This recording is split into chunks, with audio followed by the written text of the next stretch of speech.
খালেদা জিয়া, এক সাহসী নারীর বিদায়।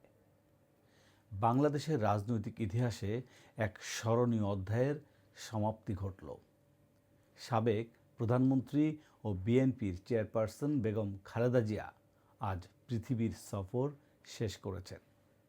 একটি কঠিন সময় থেকে উঠে এসে নিজেকে প্রতিষ্ঠিত করেছিলেন দেশের অন্যতম প্রভাবশালী রাজনৈতিক নেত্রী হিসেবে। তিনি ছিলেন বাংলাদেশের প্রথম নারী প্রধানমন্ত্রী এবং গণতান্ত্রিক ধারাবাহিকতায় গুরুত্বপূর্ণ ভূমিকা রাখা এক রাষ্ট্রনায়ক।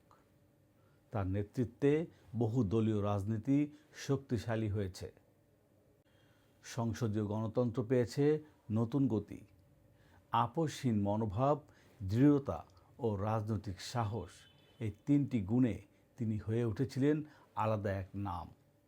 ব্যক্তিজীবনে ছিলেন সংগ্রামী আর রাজনীতিতে ছিলেন দৃঢ়চেতা। অসুস্থতা, প্রতিকূলতা ও দীর্ঘ পথ চলার মাঝেও তিনি কখনো নিজের অবস্থান থেকে সরে যাননি। সমর্থকদের কাছে তিনি ছিলেন অনুপ্রেরণা, নারীর রাজনৈতিক ক্ষমতায়নের এক শক্তিশালী প্রতীক। খালেদা জিয়ার জীবন অবসানে শেষ হলো একটি অধ্যায়, কিন্তু তার অবদান রয়ে যাবে বাংলাদেশের ইতিহাসে চিরকাল।